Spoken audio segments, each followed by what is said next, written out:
من الشيطان اللعين الرجيم. بسم الله الرحمن الرحيم. الحمد لله رب العالمين، والصلاة والسلام على سيد الأنبياء وخاتم المرسلين وإطرته الطيبين الطاهرين، ولعنة الله على أعدائهم أجمعين. سیرت پیغمبر اسلام موجودہ سال کی 5ویں تقریر اور مجموعی اعتبار سے تقریر کا نمبر ہے 84. ہجرت کے بعد چوتھا سال، اس کے حالات بیان ہو رہے ہیں، اور آج بنیادی طور پر سیرت رسول کے 2 ہی واقعات آ سکیں گے، مگر ان دونوں واقعات میں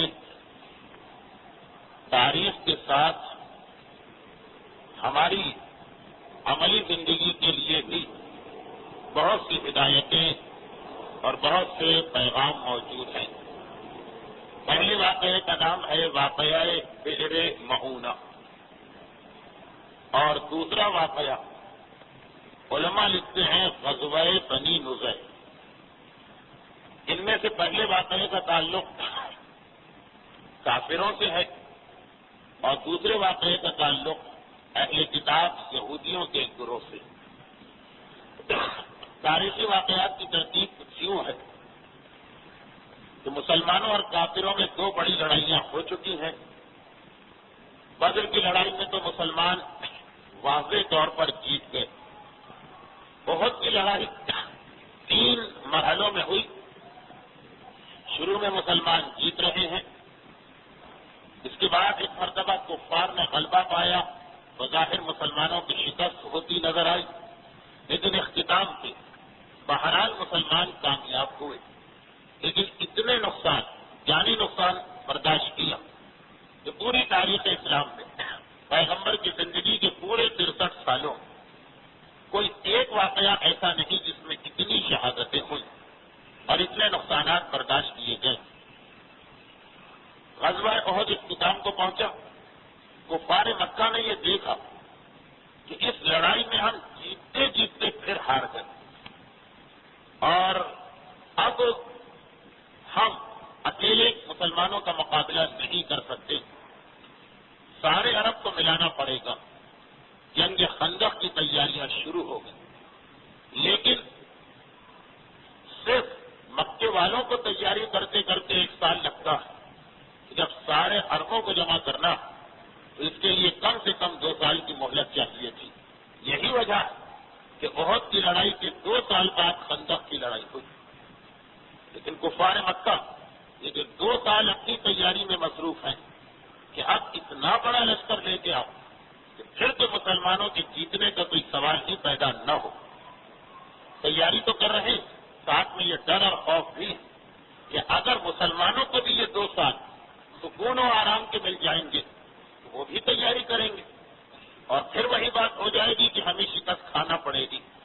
تو ایسا کرو کہ ہم تو لگے رہیں جنگی تیاریوں میں، اور مسلمانوں کو دوسرے معاملات میں ایسا الجھا دو کہ پیغمبر اسلام کو آرام اور سکون کا 1 مہینہ بھی نہ ملنے پائے.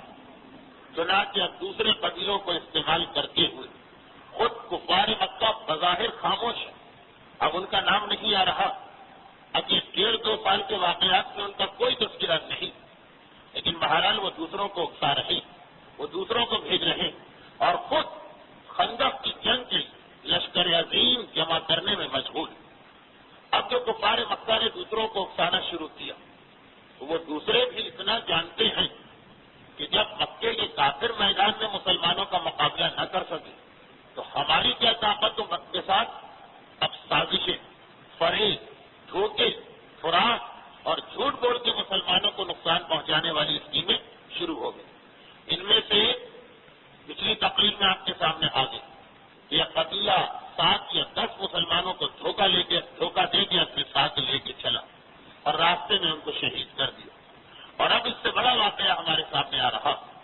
یہاں پہ ایک بات بتا دی جائے کہ جب کبھی دین کے لیے کام جاتا تو قربانیاں تو دینا پڑتی، کبھی دوسروں سے دھوکہ بھی کھانا پڑتا، اور جس وقت دین کا کام کرتے ہوئے کوئی آدمی دھوکہ کھا جائے، اگر وہ تنہا کام کر رہا تو خیر کوئی بات نہیں، لیکن اگر وہ کسی جماعت کے ساتھ کام کر رہا اور دھوکہ قائد نے کھایا، نقصان عام لوگوں کو برداشت کرنا پڑے، تو تانا دینے کا موقع نہیں جاتا کہ یہ کیسا لیڈر، یہ کیسا قائد جو اس طرح سے دھوکہ کھا گیا جس کی وجہ سے ہمیں اتنا نقصان ہوا۔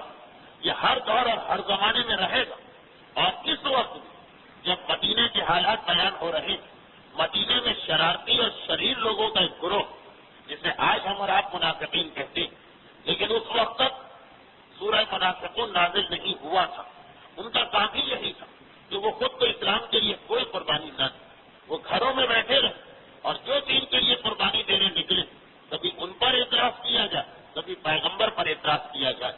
احد کی لڑائی کے بعد یہ دو بڑے واقعات پیش آئے جس میں مسلمانوں کو دھوکہ دے کے شہید کیا گیا۔ خود احد کی لڑائی میں مسلمانوں نے نقصان اٹھایا، اس کے بعد یہ واقعات پیش آنے لگے۔ سورہ آل عمران تقریباً 150 سے 160 نمبر کی آیتوں کے درمیان مدینے کا ماحول قرآن بتا رہا۔ دیکھیے پیغمبر اسلام کے لیے بھی کتنا مشکل بنایا جا رہا ہے مدینے کے ماحول کو۔ اب منافقین پیغمبر کے سامنے دو بدو آگے کوئی بات نہیں کہتے، لیکن عام مسلمانوں کو مسلسل چھیڑتے رہتے، عام مسلمانوں کو پریشان کرتے۔ منافقین کا مطلب کون؟ انہی کے ساتھ کہ تم بھی کس کی باتوں میں آ گئے، تم بھی کس رسول کی لیڈرشپ کو مان رہے، تم نے بھی کس کو قائد بنایا جس نے اتنا نقصان ہمیں پہنچا دیا، اس کی وجہ سے ہمیں اتنے لوگوں کی شہادت کو برداشت کرنا پڑا۔ قرآن کریم بتا رہا کہ ہر مومن معاشرے ایسے شریر لوگوں کا ایک گروہ ہوگا کہ خود بھی دین کے عمل نہیں کریں گے اور دین کے عمل کرنے والوں کے راستے میں رکاوٹ بھی ڈالیں گے۔ خود داڑھی نہیں رکھنا ہے نہ رکھو، لیکن نہیں، داڑھی رکھنے والوں کا بھی مذاق اڑایا جائے گا، انہیں بھی پریشان کیا جائے گا، اور اگر انہوں نے کسی کی بات سن کے اور کسی کی بات سے قائل ہو کے داڑھی رکھی اب اس پر بھی اعتراض ہوگا۔ پردہ نہ کرنے والے یہ نہیں ہے کہ اپنی بے پردگی ہی پر بیٹھ جائے، پردہ کرنے والیوں پہ اعتراض کیا جا رہا۔ سود کھانے والے صرف اتنا نہیں کہ خود ایک گناہ کر رہے، دوسرے لوگوں کو کہ جنہیں دیکھیں گے کہ وہ احتیاط کر رہے ان کا بھی مذاق اڑایا جائے گا۔ چنانچہ بے نمازی، روزہ خور، خمس نہ دینے والے ہوں، حج جیسے اہم ترین واجب فریضے کا انکار کرنے والے ہوں، یہ گناہ گار ہمارے یہاں بھی ملیں گے کہ خود بھی گناہ کریں اور دوسروں پر بھی مسلسل اعتراض کیا جائے۔ اور یہی چیز جب اعلیٰ پیمانے پہ جاتی تو ہمارے سامنے اسلامی انقلاب آ جاتے، ہمارے سامنے تحریکیں آ جاتی کہ خود دین کی خاطر کبھی ایک چھنگلیا بھی نہیں کٹوائی، اور اعتراضات ان پر ہوتے جو دین کی خاطر اپنی جانیں قربان کر رہے، اپنی اولادوں کو قربان کر رہے۔ ہمارے یہاں یہی تو کیفیت کہ ایران کا اسلامی انقلاب آ رہا، صاحبان ایمان صرف اور صرف دین کی خاطر اپنے جگر کے ٹکڑوں کو بھی قربان کر رہے، ہم ایک ناخون کٹائے بغیر اعتراض پر اعتراض، اعتراض پر اعتراض کیے جا رہے جنگ احد کے بعد۔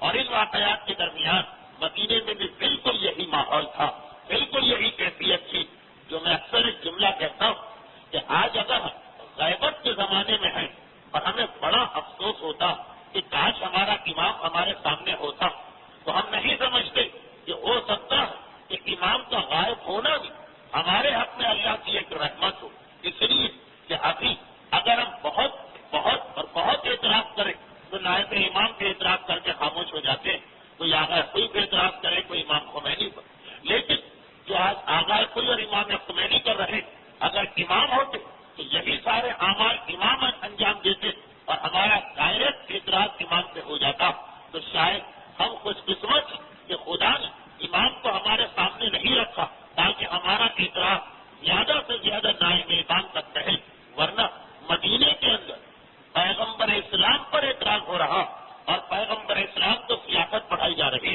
چنانچہ قرآن کریم کی دو آیتیں سن لیجیے، یہ انہی حالات اور زمانے کے بارے میں ہے جہاں آج 84 نمبر کی تقریر ہماری گفتگو پہنچی ہے سیرت رسول کے بارے میں۔ قرآن کہہ رہا ہے کہ یا ایھا الذین آمنوا لا تکونوا کالذین کفروا وقالوا لاخوانہم، اے ایمان لانے والوں خبردار ان کافروں کی طرح نہ ہو جانا، لا تکونوا کالذین کفروا، خبردار ان کافروں کی طرح نہ ہو جانا، وقالوا لاخوانہم، جو اپنے بھائیوں سے کہہ رہے، جو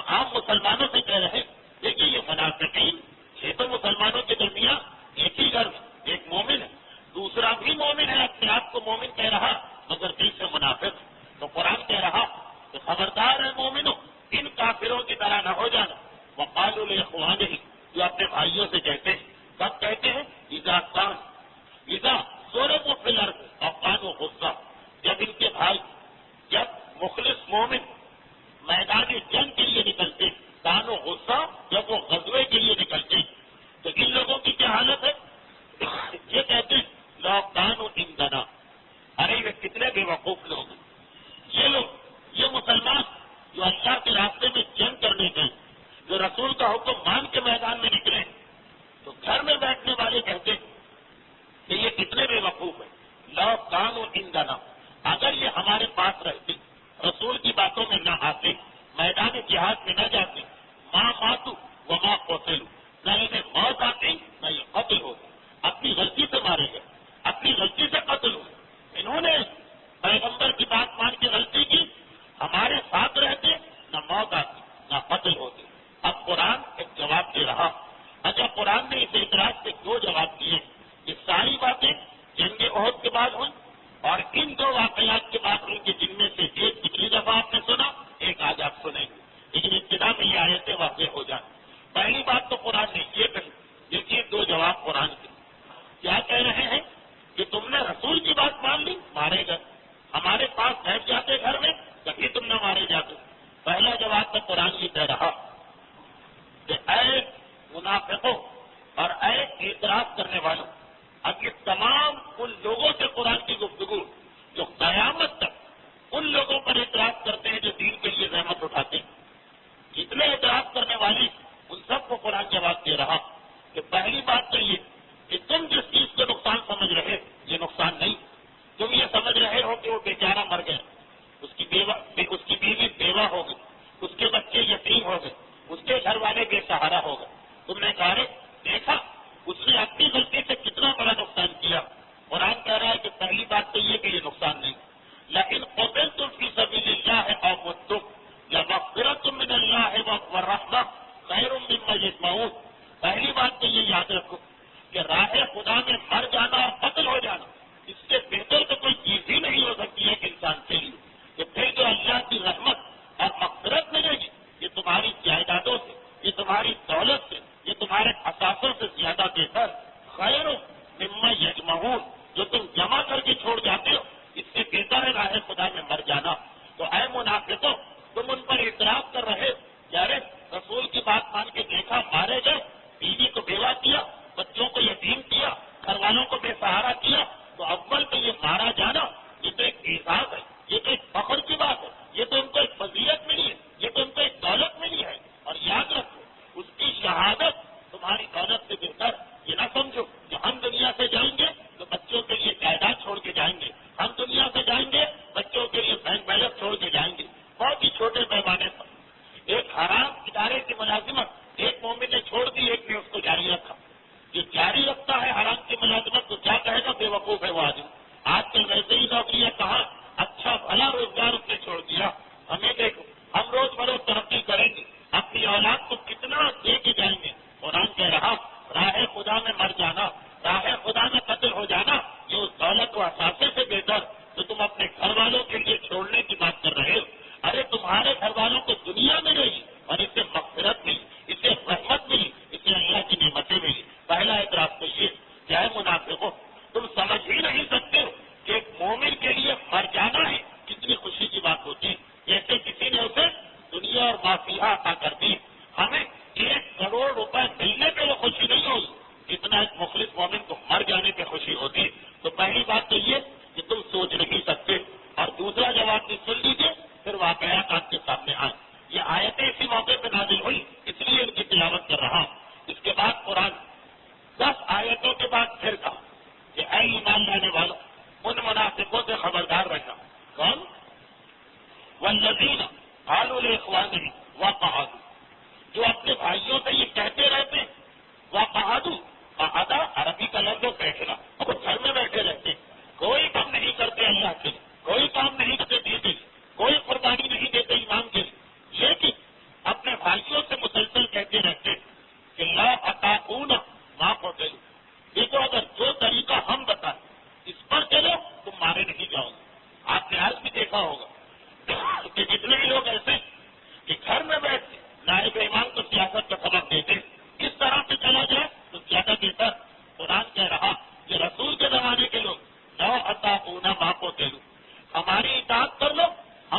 طریقہ بتائے اس پہ چلے، کبھی تمہیں موت نہیں آئی، کبھی تم قتل نہیں ہوگی۔ قرآن نے دوسرا جواب دیا۔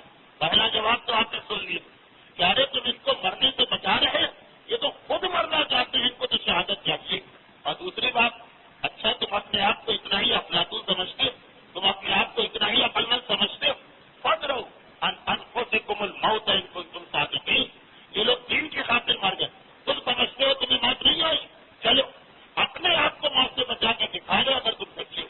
ہم تو اس وقت مانے کہ دین کی خاطر مر رہے، اگر تم انہیں احمد سمجھ رہے تو عقل مندی یہ ہے کہ قیامت تک تم نہ مرو، موت تو تمہیں بھی آئی، تم بھی مرو گے۔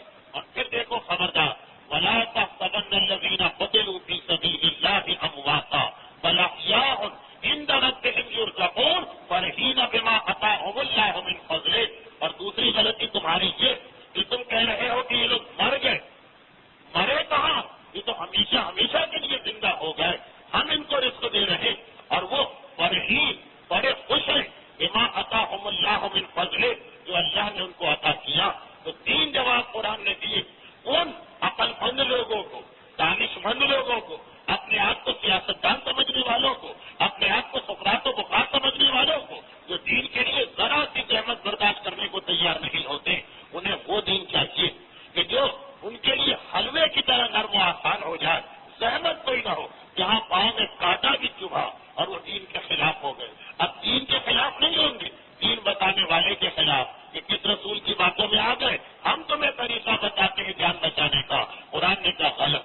اول تو یہ لوگ جان بچانا نہیں چاہتے، مرنا چاہتے۔ دوسری بات یہ کہ موت تمہیں بھی آ کر رہے گی، کتنی ہی تم اپنی سقراطی اور بکراتی کھاؤ، موت تمہیں بھی آ کر رہے گی۔ اور تیسری بات، جنہیں تم مردہ سمجھ رہے یہ ہمیشہ کے لیے زندہ ہو گئے۔ ایسے ہی 40 یا 70 صاحبان ایمان وہ تھے جنہوں نے پیغمبر اسلام کے حکم پر خوشی کے ساتھ اپنی جان کو قربان کیا۔ سفر سن 4 ہجری کا زمانہ آ چکا، اب سے 2 مہینے پہلے قریش کے چھوٹے دوست قبیلے 10 مسلمانوں کو شہید کیا۔ اب 40 سے 70 مسلمانوں کی باری آ گئی۔ دیکھیے مدینے میں یہ اپنے زمانے کے سقراط بکراط اپنا فلسفہ چھاڑ رہے، اور قرآن کہہ رہا ہے کہ نہیں، جو مخلص مسلمان ہے وہ جان دے گا اور خوشی کے ساتھ جان دے گا۔ اسی دوران ایک واقعہ پیش آ گیا، نجد آج بھی عربستان کا وہ علاقہ جو مرکز وہابیت بھی ہے اور موجودہ شاہی خاندان کا تعلق بھی وہاں سے، وہاں ایک بڑا قبیلہ رہتا ہے، قبیلہ بنو عامر۔ 2 یا 3 منٹ کی گفتگو پچھلی منگل کی تقریب میں آ چکی، مگر ربط ملانے کے لیے سن لیجیے۔ وہاں کا سردار ابو البرا مدینے میں آتا، پیغمبر اسلام سے دوستانہ تعلقات بحال کرنا، تحفے لے کے آئے۔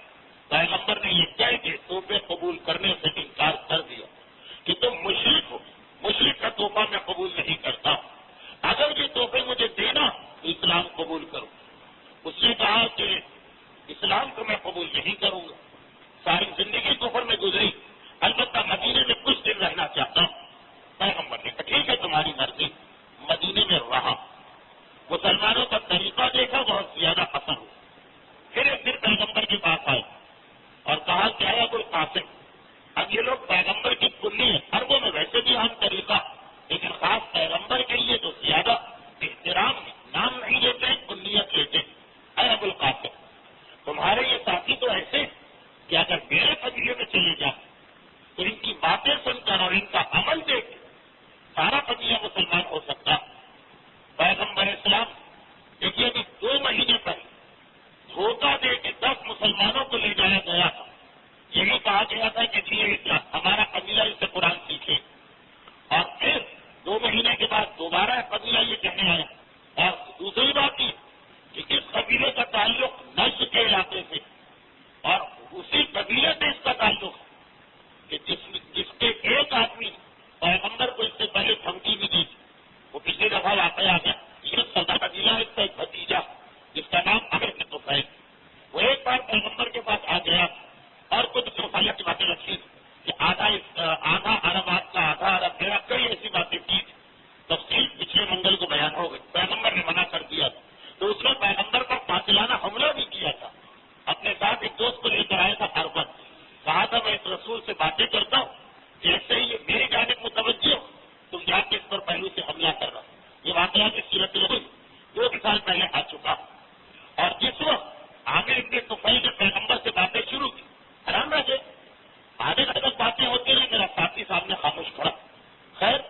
تو کہاں تک باتیں کیے جائے؟ باہر نکلے، اپنے ساتھی سے ناراض ہو کے اتنے احمد پیغمبر میری جانب متوجہ بھی ہوگی اور تم حملہ نہیں کر رہے. تو اس نے کہا کہ میں کیا کروں؟ نیام سے میں نے تلوار کھینچنا چاہیے، جیسے ہی تلوار کھینچی فوراً واپس داخل ہو گئے نیام. دوبارہ مجھے تلوار کھینچنا چاہیے، پھر ایک مرتبہ خود بخود میں داخل ہو. اور تیسری مرتبہ جب میں آگے بڑھا کہ چلو تلوار نہیں نکلتی ہے تو میں خود ہی حملہ کروں، ایک دیوار میرے سامنے آ گئی جس سے ٹکرا کے میں رک گیا ہوں. آگے نے تو پہلے جو یہ سنا گھبرا گئے، سمجھ گئے کہ پیغمبر کو میرے منصوبے کی اطلاع کی گئی ہوگی، چنانچہ وہ بھاگا یہاں اور چلا گیا اپنے قبیلے. اب اسی کا چچا جو پیغمبر پہ قاتلانہ حملہ کر چکا وہ آگے پیغمبر سے یہ کہہ رہا. پیغمبر اسلام نے کہا کہ انی اخشی علیہم اہل النجد، میں اگر کسی مسلمان کو تمہارے قبیلے میں بھیجوں تو نجد والوں سے مجھے ڈر لگتا. اس نے کہا نہیں، میں سردار قبیلہ، میں ضمانت دیتا ہوں کہ میرے قبیلے کا ایک آدمی آپ کے کسی ساتھی اور صحابی کو ذرا سا بھی نقصان نہیں پہنچائے. اور اپنی اس ضمانت اور گارنٹی میں زور دینے کے لیے اس نے کہا کہ میں اس وقت تک مدینے میں رہوں گا جب تک کہ آپ کے ساتھی واپس نہ آ جائے. خیر، ایک سردار وعدہ بھی کر رہا، اور اگر اس کا قبیلہ مسلمان ہو بھی جائے ہو گیا کافی فائدہ اسلام کو پہنچے. تقریباً آدھے عرب میں ان کی تعداد ہے. چنانچہ پیغمبر 40 مسلمانوں کا انتخاب کیا اور بعض علماء نے لکھا ہے کہ 70 کا. یہ سب اصحاب صفہ میں سے تھے. اصحاب صفہ کون؟ مدینے کے اندر وہ غریب مسلمان جن کے پاس مکان بنانے کے لیے کوئی استطاعت نہیں. اور اسی طرح جو باہر سے کچھ مہمان آ جاتے ہیں، کبھی پرانا زمانہ ہوٹل، مسافر خانے، سرائے کا تو انتظام تھا نہیں، ان سب کے پیغمبر نے اپنی مسجد کے بالکل باہر ایک چبوترا بنایا تاکہ بارش میں زحمت نہ ہو. اوپر کھجور کے پتوں سے چھت ڈلوا دی، کھلا علاقہ جیسے شیڈ ہوتی. پیغمبر اسلام نے یہ جگہ ان کے لیے مقرر کر. ہر وہ مسلمان جو مکان کی حیثیت نہیں رکھتا ہے اور مجرد غیر شادی شدہ اور باہر سے آنے والے جتنے بھی غریب مسلمان وہ سب یہاں ٹھہرا کریں. اب یہاں والے جو انتہائی مقدس اور عام مسلمانوں کے مقابلے میں زیادہ علم رکھتے ہیں، اس لیے کہ ان کی رہائش بالکل مسجد کے دروازے کے باہر، بلکہ اب تو جب مسجد نبوی ہوں گی تو باب جبرائیل سے زیادہ تر لوگ داخل ہوتے ہیں. جیسے ہی داخل ہوں گے باب جبرائیل الٹا انہیں ترجمہ ملے گا اور سیدھے ہاتھ پہ آپ کو یہ صفہ ملے گا. اب تک یہ نشانی موجود، یعنی جہاں ممبر یہاں سے امام بارگاہ کا جو دروازہ بس اتنا فاصلہ پیغمبر کے مکان اور ان سے عربی میں صفہ کہتے ہیں. اب یہ سارے مسلمان پیغمبر کے اتنا ہر وقت اٹھنا بیٹھنا ایسا ہے تو ان کی معلومات کی زیادہ. اور جو ان کا مدینے میں کوئی نہیں، کوئی بھی نہیں. اور پرانے زمانے کا مدینہ جو وہاں کبھی کا وہ تصور نہیں، پکنک پہ چلے گئے، گھومنے چلے گئے، ساحل سمندر چلے گئے، فلپائن چلے گئے، ماگلہ کسی سینما وینما میں چلے گئے، ریڈیو لگائے، ٹی وی لگائے. 1400 سال پہلے کا ماحول اور اسلامی ماحول. تو اب یہ لوگ صبح نکلتے ہیں، شام کو واپس آ جاتے ہیں، جو کچھ ان کو کمانا ہے پیسے ویسے لے کے آ جائے. پھر باقی سارا وقت عبادتیں ہیں، نماز ہے، قرآن ہے. عام مسلمانوں کے ساتھ مسئلہ یہ ہے کہ ان کی بیوی ہے، بچے ہیں، کچھ تو وقت دینا پڑتا اور رشتے دار ہیں ان کے پاس بھی جانا پڑتا. یہ تو بالکل کٹے ہوئے. تو ان کا علم بھی زیادہ ہے، ان کی عبادتیں بھی زیادہ.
پر آئے.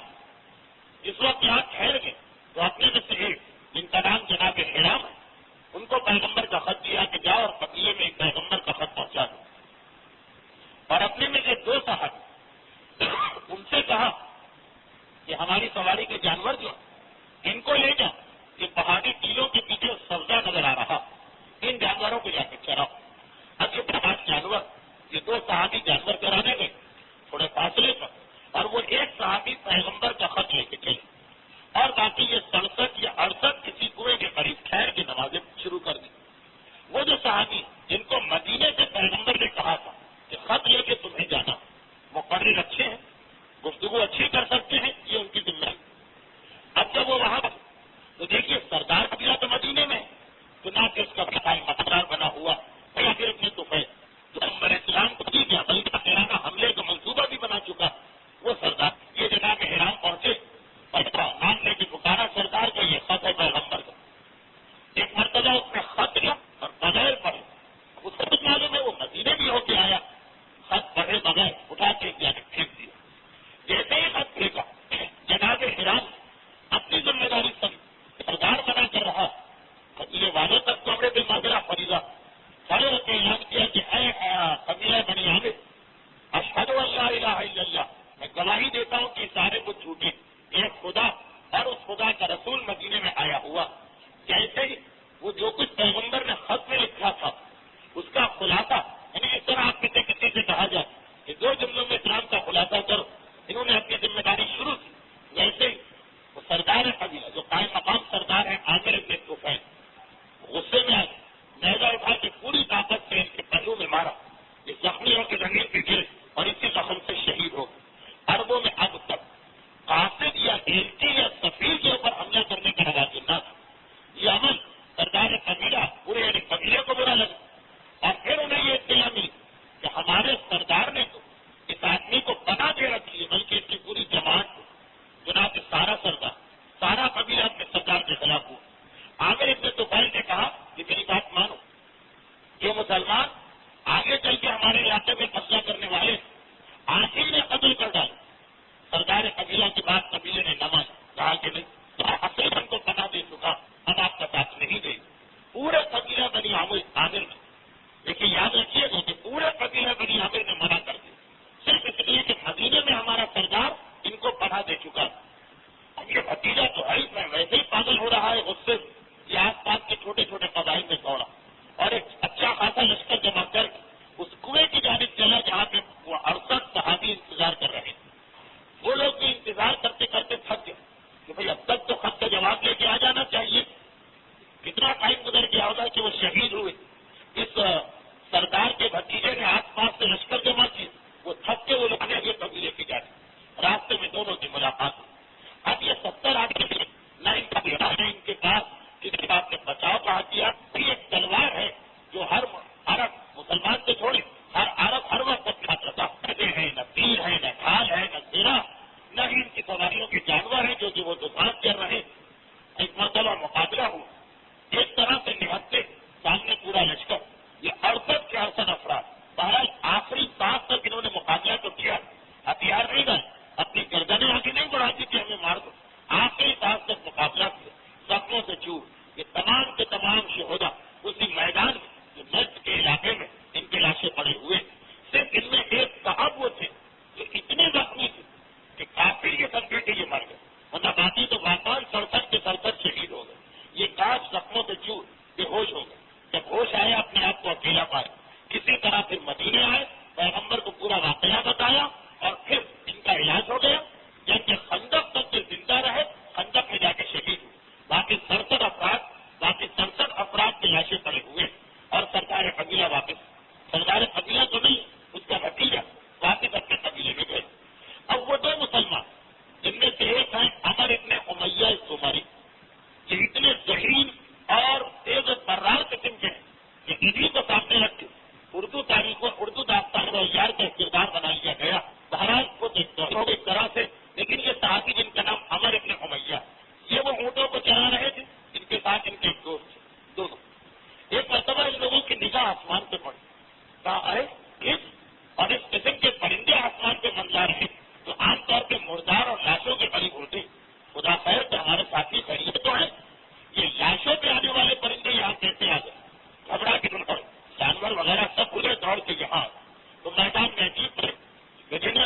لے گئے تھے حالت نماز، ان سب شہیدوں کی لاشیں پڑے ہوئے. اب یہ دو اکیلے رہ گئے، آپس میں کچھ ہوا کہ کیا کیے گا. عمر ابن امیہ نے کہا کہ چلو پیغمبر کو جا کے اطلاع دے کے جاؤ. دوسرا نے کہا کہ واہ یہ کیسے ہو سکتا، پیغمبر نے جن کو ہمارا سردار بنایا جب وہ یہاں شہید ہو گئے تو میں زندہ کیسے واپس جاؤں. میں بھی وہی کامیابی حاصل کرنا چاہتا ہوں جو میرے سردار نے حاصل کی. آپ کی میت کے شروع میں، آپ کی تقریر کے شروع میں آپ نے یہ سنا کہ منافق سمجھتے ہیں کہ جان دینا تو بڑی مشکل چیز، اور مومن کہتا ہے کہ ارے یہ تو میرے لیے شرف و سعادت ہے کہ مجھے شہادت کا موقع مل رہا. عمر ابن امیہ کے ساتھی نے کہا کہ واہ ہمیں 67 اور 68 سال جنت میں پہنچ چکی تو میں کیوں اس سعادت و شرف سے محروم رہ جاؤں. میں اپنے سردار ہی کی پیروی کروں گا. پیغمبر سے میرا سردار بنا کے بھیجا. ان 70 کے سردار جناب منظر تلوار نکال کے وہ آگے بڑھے. ابھی وہ قبیلہ پورا اپنے گھروں تک نہیں گیا، یہ دونوں کے دونوں لشکر کے اوپر ٹوٹ پڑے. اب دو کا مقابلہ اتنا بڑا، اتنے بڑے لشکر کوئی مقابلہ ہی نہیں. جناب عمر کے ساتھی تو جلدی شہید کر دیے گئے اور گرتے گرتے انہوں نے سجدہ شکر ادا کیا. لیکن عمر ابن امیہ یہ قید ہو گئے، ان کو قیدی بنا لیا گیا اور قیدی بنا کے وہی عامر ابن طفیل ملعون سردار کا بھتیجا اپنے ساتھ لے گئے اور کہا کہ میں اسے قبیلے میں لے جا کے سب کے سامنے قتل کروں. لیکن راستے میں پہنچے تو پتا نہیں کہ تعلق قریش سے، قریش کی ایک شاخ کہا رہے یہ تو ایک بہترین موقع مجھے مل گیا. میری ماں نے ایک منت مانی تھی اور وہ منت یہ تھی کہ بلا کام ہو جائے تو میں قریش کی شخص کو آزاد کروں گی. وہ کام تو ہو گیا لیکن کوئی قریشی اب تک غلام کی حیثیت میں مل نہیں رہا. قریش وہ تو عرب کا سردار قبیلہ، اس کا کوئی آدمی کیسے غلام. اچھا ہوا کہ تم میرے ہاتھ گرفتار ہو گئے، میری ماں کی منت پوری ہو سکتی. یہ کہہ کے کہا کہ میں اپنی ماں کی منت کو پورا کرتے ہوئے تجھے آزاد کر رہا ہوں. اور آگے کے بعد ان کے ساتھی جو عرب میں اس بات کی نشانی ہوتی کہ یہ غلام ہے مگر آزاد شدہ غلام ہے، اس کو آزاد کر دیا گیا. اب عمر ابن امیہ کی جان اس طرح بچی، یہ تیزی کے ساتھ مدینے بھی جا رہے تاکہ پیغمبر کو پوری اطلاع. یہاں سے معونہ کا یہ واقعہ مکمل ہوتا، لیکن ایک واپسی ایک ایسی بات ہوگی جو خود ایک نئے واقعے کا سبب ہے. تیزی سے واپس آ رہے اتنا غصے سے بھرے ہوئے، اتنا دھوکہ، ایسا فراق، ایسا فریق کسی چلتا بھی اس لیے والے کے خلاف ان کے لیے میں غصہ. اچھا کہ مجھے تفصیل بھی نہیں معلوم کہ میرے ساتھیوں پر کتنا کیا. یہ تو وجہ ہے قبیلہ بنو عامر ہی نے ہمیں کیا ہوگا کیونکہ اسی کا قائم مقام کے بعد وہ مجھے پکڑ کے لایا اور میرے ہم لوگ گئے بھی اسی قبیلے میں تھے. یہ یہی سمجھ رہے ابھی ذہن میں اچھے گئے غلط صحیح چلتے چلتے مجھے بھی کوئی قریب ادھر قبیلہ بنو عامر کے دو آدمی راستے میں چلے عمر ابن امیہ نے ان کو دیکھا. مجھے دل میں غم و غصہ شہادت وہ تلوار کے میں چلے، تلوار نکال کے دونوں کے گردن پھوڑا. اس طرح کے لوگ ہیں جنہوں نے دھوکہ دیا اور پھر مدینے میں آئے، اسلام کی خدمت میں پہنچے. اللہ کے رسول یہ پورا واقعہ پیش آیا. پیغمبر سچ واقعہ سن اتنا دکھ ہوا، اتنا افسوس ہوا کہ تمام مسلمان اس بات پر متفق کہ اس وقت کے مہینہ یہ چاہیے دیں گے جو پیغمبر اسلام نے نمازیں پڑھی ان کے قنوت اس غیر معونہ کے جو مجرم، جو ظالم، یہ دھوکے باز افراد ان کا نام لے کے پیغمبر قنوت میں ان پہ بددعا کرتے رہے اور لعنت بھیجتے رہے نماز کے قنوت ان کا نام لے کے. اور دیکھیے یہاں پہ ایک چیز اور واضح ہو جائے کہ اسلام کفر کو برداشت کر لیتا، وہ قبالی اور فریب کو برداشت نہیں کرتا. پر اسلام پر طائف کی ظلم نہیں ہو، پر اسلام پہ مکے میں قتل نہیں، پر اسلام پر احد کے میدان میں قتل ظلم نہیں ہو. پیغمبر نے کبھی ان ظالموں کا نام لے کے بددعا نہیں کی. لیکن یہ واحد وجہ کو ملتا ہے کہ نام لے کے بددعا کی جا رہی، اس لیے کہ طائف کے لوگوں نے جو بھی کیا وہ آمنے سامنے آ کے مقابلہ کیا. احد کے میدان میں جو بھی وہ میدان چل رہا، مگر اس واقعے کے اندر دھوکہ دیا گیا. یہ کہہ کے لے جایا گا کہ ہم اسلام سکھا جاتے اور جنگل میں لے جا کے مسلمان مبلغین کو بے گردی کے ساتھ شہید کر دیا گیا. تو اسلام کی نگاہ میں کفر سے زیادہ، اسلام کی نگاہ میں ظلم سے زیادہ بڑا تو نہ کسی کو فریب دینا، کسی کو دھوکہ دینا، کرنا کہ وہ اللہ کا رسول جو پتھر کھا کے بددعا نہیں کر رہا، وہ اللہ کا رسول کوڑا پھینکا جائے اور بددعا نہیں کر رہا، وہ اللہ کا رسول جو میدان احد میں چاروں طرف سے اس پہ حملہ ہوا، بعض مسلمانوں کے مطابق تو دندان مبارک شہید ہو گئے، بددعا نہیں کر رہا. لیکن جو واحد موقع کی جاتا ہے یہ پیغمبر کے صرف ہاتھ ہی نہیں اٹھے، نام لے کے ایک ایک کا نام لے کے پیغمبر بددعا کر رہے. خیر یہ تو پیغمبر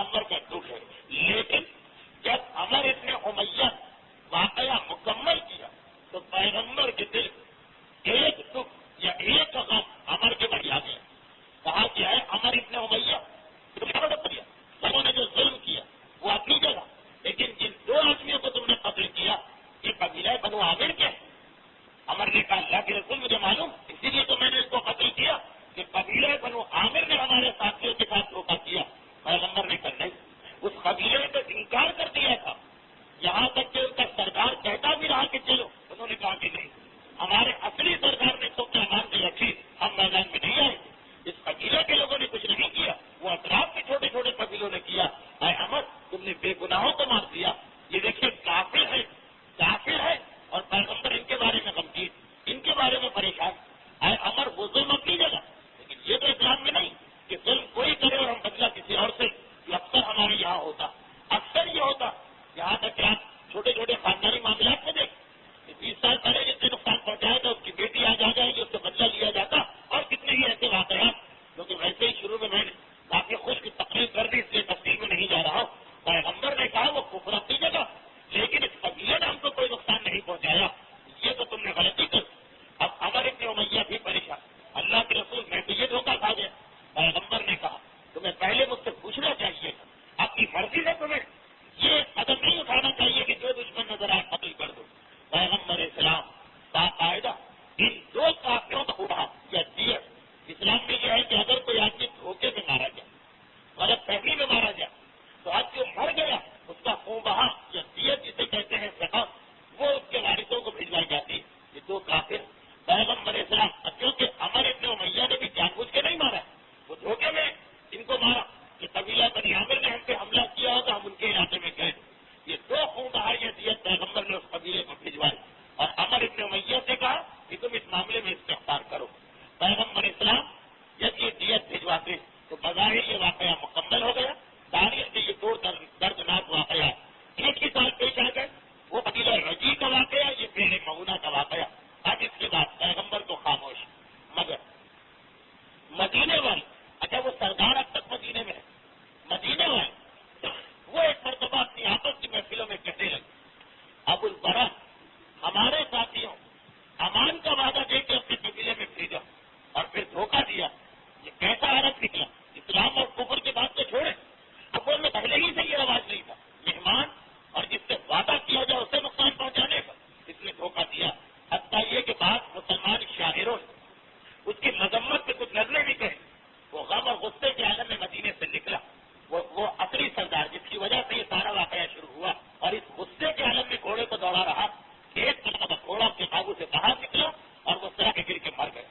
جس کا بیٹا سردار بنا اپنا پڑی، اسے جب پتا چلا کہ میرے باپ کی اتنی توہین فقط اتنی کہ عامر ابن طفیل نے دھوکہ کیا، وہ نیزہ لے کے اس کی تلاش میں گیا، اس نے نیزے سے حملہ کیا، مگر عجیب معجزہ پیش آیا کہ ادھر وہ سردار قبیلہ اس دھوکے باز سے حملہ کرتا، اللہ اس کی جان بچاتا، نیزہ اس کے پہلو میں لگا اور اسے کوئی نقصان نہ پہنچا، خدا نے اس کی جان بچا، اس لیے کہ پیغمبر اسلام ایک مرتبہ اس کو بددعا دے چکے، جب وہ شروع میں پیغمبر پہ حملہ کرنے آیا کہ تیری جان بیماری کی وجہ سے جائے، پیغمبر اسلام کی بددعا، چنانچہ نیزے سے حملہ بھی ہوا، نیزہ پہلو میں لگا اور کوئی نقصان نہ پہنچا، لیکن وہ آدمی گھبرا گیا، آپ ٹہرا میں گیا، ایک چھوٹے سے قبیلے کے پاس مہمان ہے، اس کی چھوٹی انگلی میں حدود نکلا اور کسی حدود نے طاعون کی بیماری کی شکل اختیار کی، اور وہ اسی طرح میں تڑپ تڑپ سے اس طرح مرا کہ جن کا مہمان تھا انہوں نے دیکھا کہ یہ طاعون بہت تیزی سے پھیلنے والی بیماری،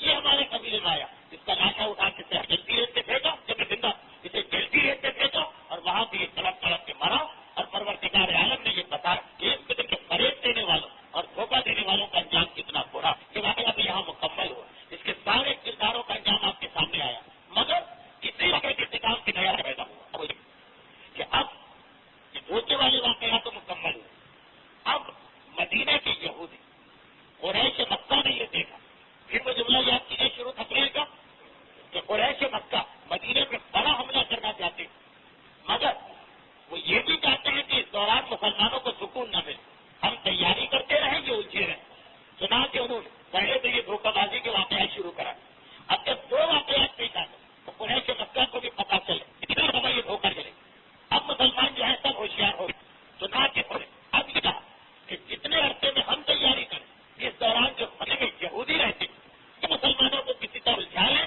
ان میں جنگ شروع ہو جائے، چنانچہ غزوہ بنو نضیر ہمارے سامنے آیا، اس کا فوری سبب تو یہ تھا کہ جب پیغمبر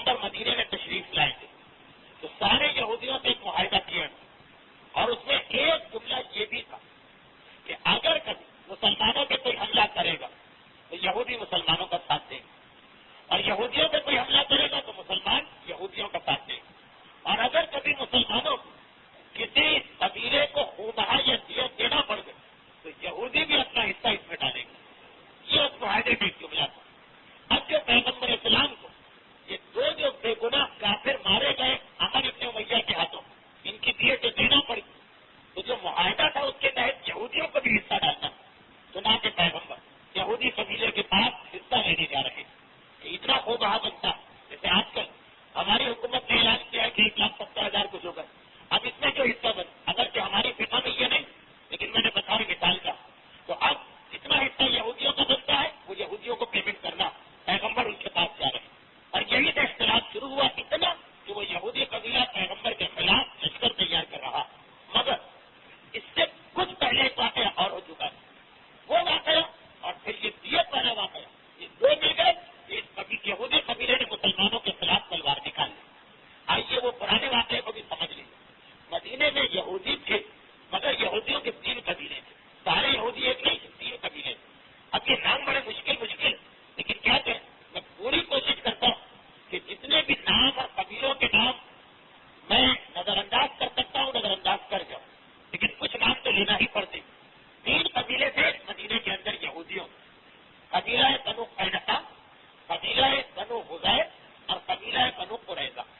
اچھا یہ بنو قینقاع جو ہے یہ تو پہلے ہی مدینے سے نکال دیے گئے. ان کا واقعہ آپ کو یاد ہوگا کہ جب بدر کی لڑائی ختم ہوئی تو ایک مسلمان عورت جو بنو قینقاع کے بازار میں سڑک پر بیٹھ کے چیزیں بیچا کرتی تھی جو کہ وہ چہرے پہ نقاب ڈالتی تھی. یہودیوں نے کہا کہ چہرہ نقاب ہٹا کے اپنا چہرہ دکھا. اس نے منع کر دی. یہودی غصہ آ گئے کہ یہ 2 دن کی باتیں کمایا اس سے پہلے سے بتایا آتے آج اتنے زیادہ پردے دار بن گئے کہ ہم جو نہیں ہماری بات نہیں مان رہی. اور اپنے کہا رسول کا حکم جب تک چہرہ کھولنے کی تو چہرہ کھل رہا پردے کا حکم آ گیا چہرہ چھپ جائے. یہ تصور نہیں ہے جو ہمارے یہاں یہ بتائیے ہمارے بہت ہمارے سامنے پڑا ہوا اور جواب ہوا اس سے کیا پتا. یہ تصور اسلام میں ختم نہیں. 15 سال کا ہوا برس چاہے آپ کی گود میں اس سے پرورش پائی اگر نام محرم ہے تو نام محرم. کہاں خاندانوں میں ایسا ہوتا کتنا وسیع ہم نے سلسلہ کر دیا ان رشتے داروں کا جن سے پردہ پاتے اور پھر خاندان کے باہر پڑوس کے وہ بچے جو کسی عورت کے سامنے جوان ہوتے تصور بھی نہیں ہے کہ اس سے پردہ کرنا. وہ عورت اور نہیں ٹھیک ہے میری ساری زندگی بے پردہ گزری اب جب حکم پردہ آ گیا تو میں کیوں بے پردہ رہوں.